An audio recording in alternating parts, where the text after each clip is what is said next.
Genghis Khan once said, "It was easier to conquer the world on the horseback than to dismount and govern." We know that dismantling all the regimes is a great deal faster and easier than building new, flourishing democracies.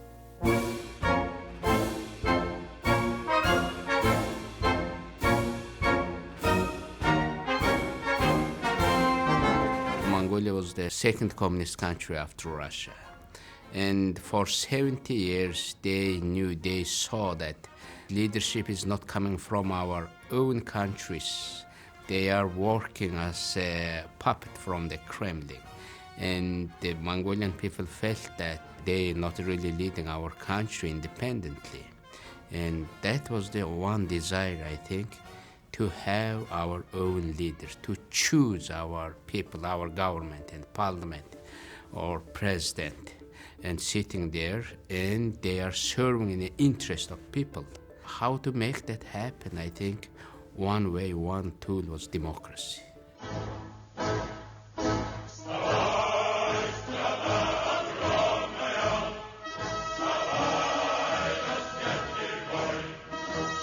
During socialist time, Mongolians had enough.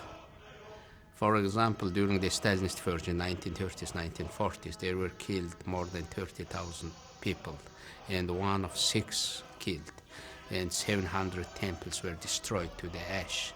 And that was really brutal regime, brutal cleansing. Our purpose was it should be very peaceful, and we don't need to spill a single drop of blood. During that time, they held a conference, it's called Second Youth Conference. And I was there representing youth from the army side. They wanted to mobilize for their purpose, their young people. But we mobilized, we used that momentum to mobilize, bring our agenda. When we tried to name our movement, there were the different names. And we say that there should be one word there. Democracy, related democracy, maybe democratic youth movement, and we got that Mongolian democratic movement since then.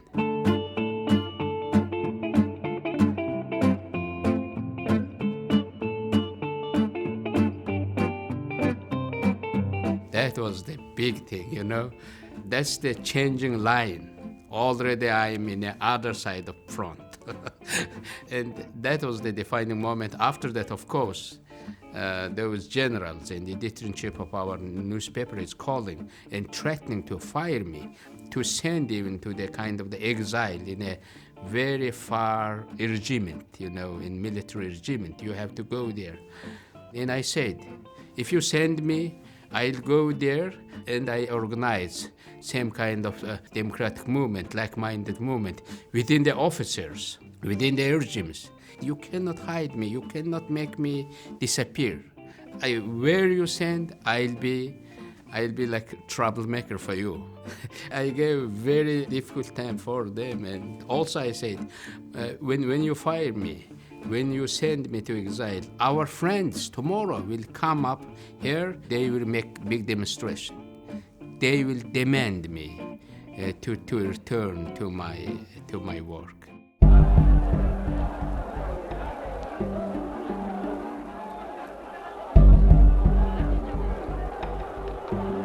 You know, our Mongolian situation, geographical situation, there was Soviet Union on the other, in this side, and on the other side, China, and between them, Mongolia.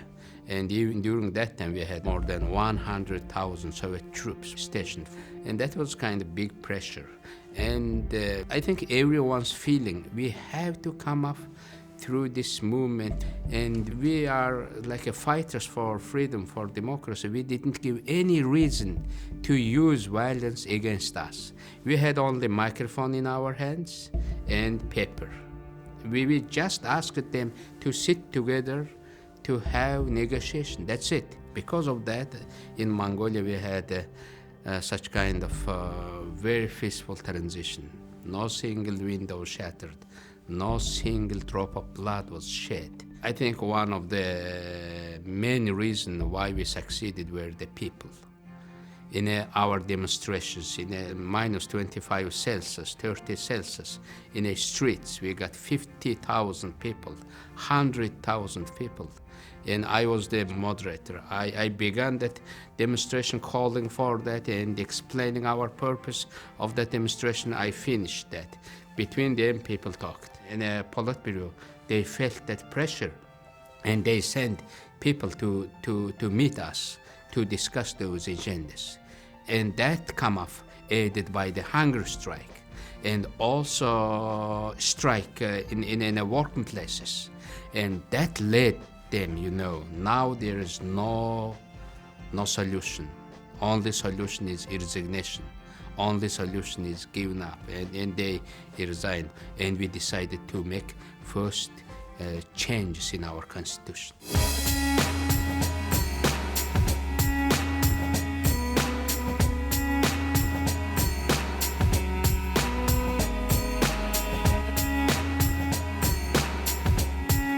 We told them, let's have multi-party system. We have horse race in Mongolia. There is no one horse. At least there are 10 horses. And you see, better horse usually come first. And let's have 2 parties, 3 parties. It's better. You will choose. You will the decision maker. People, you're gonna to make decision. Also, those people who worked in the ministries, they were not all working for the communists. There were people thinking about their country, their future. We have some other possibilities to have more value-added, products in Mongolia. That was a very strong case.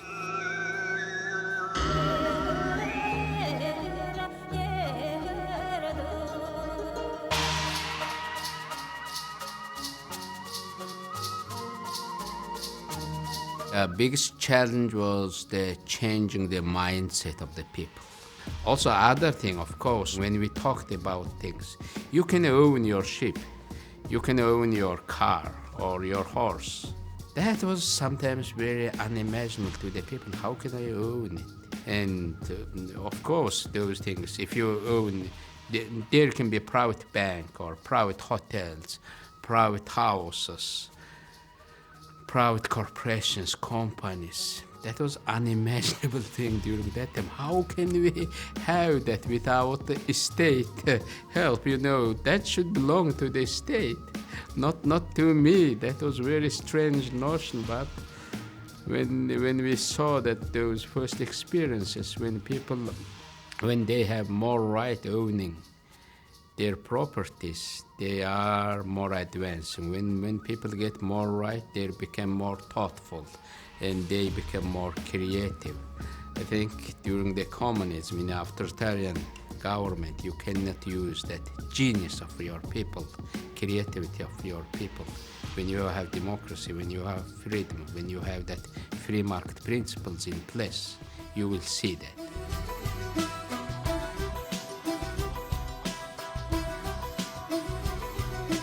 Always you have that kind of threat, those big corporations coming to Mongolia and trying to hijack your country's agenda. In order to stick with your national interest, I think you have to have that high standard in your judiciary system. Really you have to exercise that rule of law.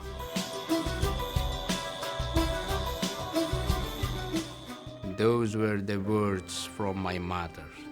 You have to serve for their interest. You have to share with others.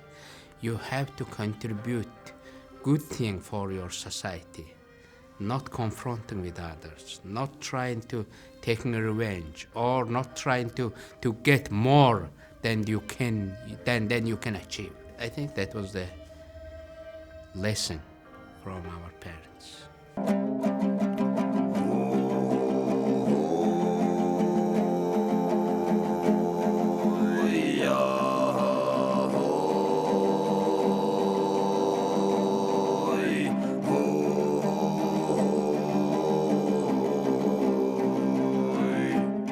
I was born in a herdsman family. I raised in a herdsman family. I knew that how my father's life and mother's life was very difficult, even though they entitled to have their herd, but their herd wasn't their herd. They were the properties of the sovkhoz, kolkhoz system. They are just working for them and getting a small amount of money to sustain their livelihood for months. And that was not really fair. I'm the youngest boy of 8 in my family. I have 7 brothers. That was our life, and sharing with others what we have and working very hard.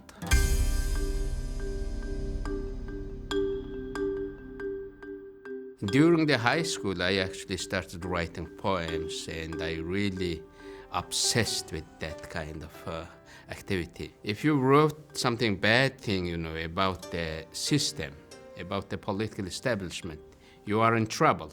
Writing poetry, it was the only way to express yourself during that. I wanted to go to study in journalism in our university. There are 2 slots for journalism. There was not those slots coming that year, and I decided to go to work that big factory, and that was a really great experience for me. Working with the people and testing how those workers are what they are doing, and also getting my own, even though small, salary, and bring that money to my parents. That was really something. Then I was recruited to the army, as every man entitled to go after 18 years old. And I wrote news to the army newspaper. And one time, Colonel, who is in charge of the army newspaper, he's asking me a question. Do you want to go to study Soviet Union in journalism? That was the question, unexpected. That was dream question. I said yes, and I gave exams, and one of them was Marxism-Leninism. During my study in Soviet Union, they were the peak of the glasnost and perestroika movement going on, and I saw many truths in the newspapers about the past of Soviet Union in relation with the Joseph Stalin and Lenin, and those things gave me some implication. And also I was very active to trying to publish newspaper in our student community in Ukraine, but that was banned. And that gave me something. We wanted to bring some kind of fresh air, but there are some big powers banning us. And we have to fight. We have to organize. Also during that time, very small things can send message. When I came as a student, there were the first time I saw the blue jeans in someone from Poland. It's selling in our city, Lvov, and that was one desire. If you got, by the 20 rubles, one blue jeans, that was the something rock star, and you have to have that. And listening first time to those musics means that there is something good, better than in Soviet Union.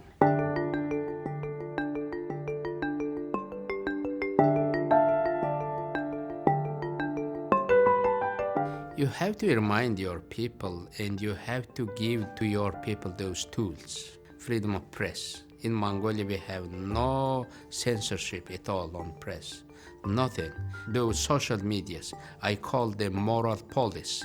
If there is one in a power, someone is abusing their power, they see it. And people are using those tools. People will heal those diseases in your society. I think my best answer is more openness. Give more power to people to decide. And we have to encourage, even those blames are unfounded. I think people have a right for suspicion. They can say wrong thing. They can make mistake. Unfounded information they can distribute. They have that right, and you have to encourage that right in order to keep your home clean. If people know every bad thing or good thing about their politicians, about their president or prime minister, I think their mind is in peace.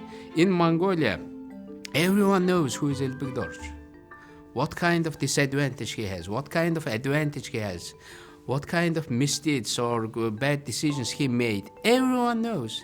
I usually say in my almost now quarter of century political life, during that time I did not give single complaint against journalists, against media people, to the police or to the courts.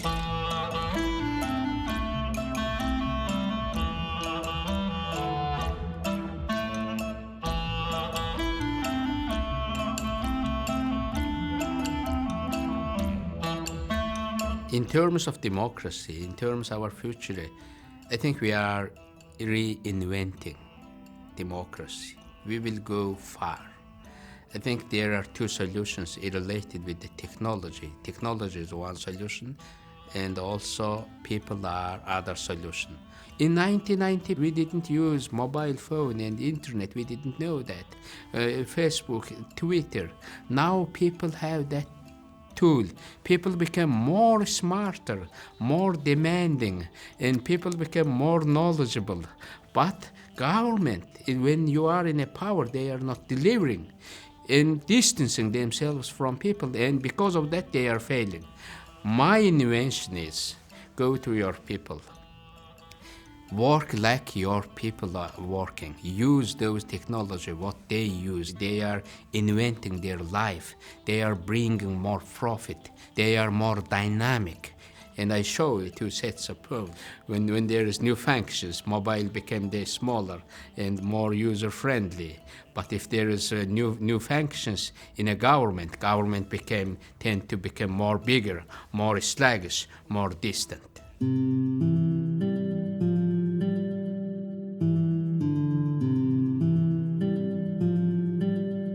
I think fighting corruption is not only fighting with the misuse of power. In Mongolian case, that's fighting for your national interest. That's you are fighting for your national security. Now there is no military intervention coming, to Mongolia and destroying our independence. But there is internal force called corruption. If country cannot fall from the outside, but country can fall, your system can fall from inside. I am fighting for your life, for your income. It should stay in your pockets. And other thing, fighting corruption is very difficult task. I usually say that politicians to pass only one test. While you are in office, you have to be just. You have to be fair, even within your parties. If there is bad people within your siblings, within your friends, no one is above the law. That's the essence, and that's the difficult part. And I think we are having some good results there. Every year, corruption index in Mongolia is decreasing, almost 2-digit numbers.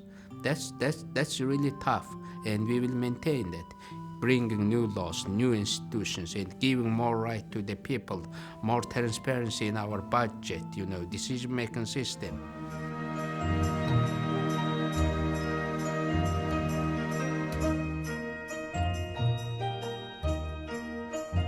We have our two neighbors, Russian Federation and People's Republic of China. We call the rest of the world our third neighbor. European Union is our third neighbor, and we need bring more goods, more connections with our third neighbor in order to balance our relations with our two big neighbors. Of course, we are trying to find good language, or we are trying to have good neighborly relations with our two neighbors. That's essential.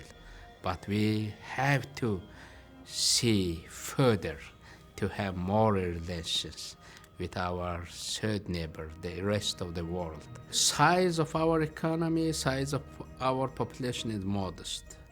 But I call my country the democratic anchor in the East. The power of example is big. We can shed big light in our region. And by that, my country's size seems and influence seems big. And that's the one thing. Through that, we can bring peace.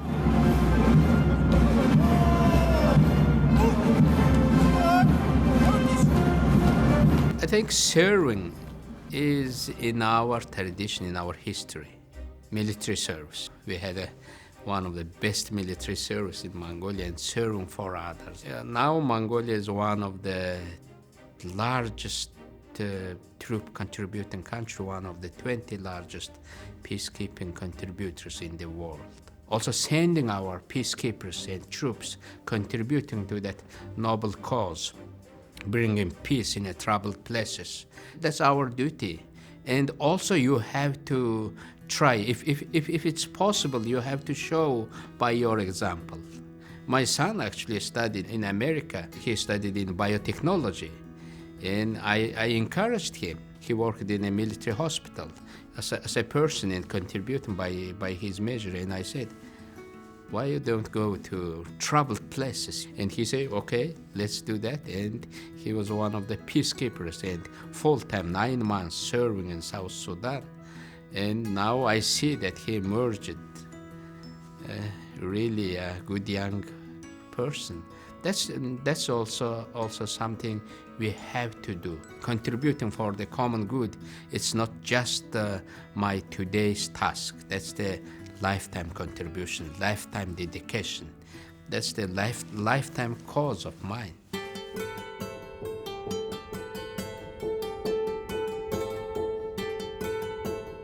I think Buddhist philosophy and philosophy related with democracy, freedom is very much interlinked. Buddhism say that your destiny in your hand. How you gonna live? That's your decision. You are the God. And because of that, I think improving yourself, you will improve your livelihood and your community. And that kind of Buddhist philosophy is actually helping us a lot. And most of Mongolians believe in Buddhism. And Buddhist philosophy is more than a religion, it's science. It's related with the origins of the people, how the people are formed, how their people's soul is forming, what will happen after you're passing away. You know, if you live, if you do more good things later in your life, that will bring more good things to your children. And that's the great philosophy that has life connection with the rights from our birth, those human rights or those justice system and sharing and living together in a harmonious way, and also thinking about your parents, what they did. You have to be little bit, answering to your parents' hard work. If you're hard working for your society, means you are doing good things for your parents.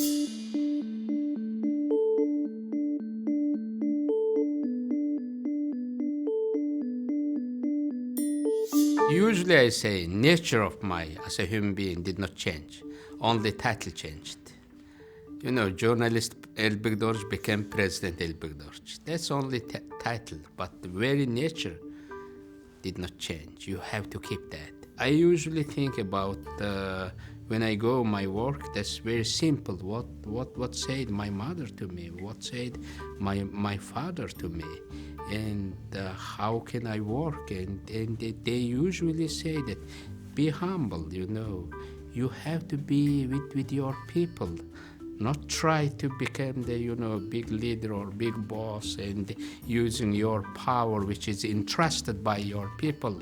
That's the upbringing, that's the way, and that actually linked with that Buddhist philosophy very well.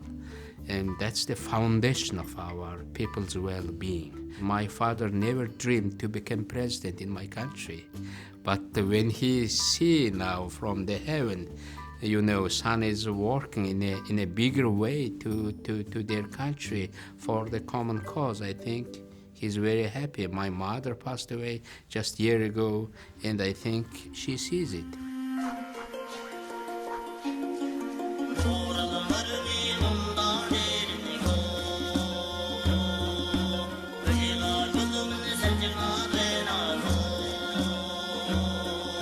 Now I think it's like lifetime struggle, generation time struggle.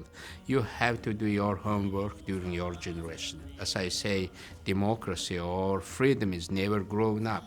That's the never finished process. This is process, but this is not destination. I think after my tenure as president, there will be new president. They will do same job in their generations, in their time. But the solution is, I think, people. Solution is give more things to your people.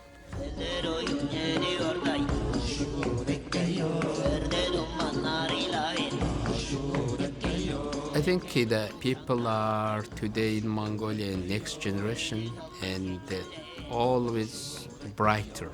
Always they have more knowledge than their previous generation. I think tomorrow will be more brighter than today. I believe in that. And because of that, I believe in the future of my country, future of development of my country. But during my presidency, I have to do my job. They hired me.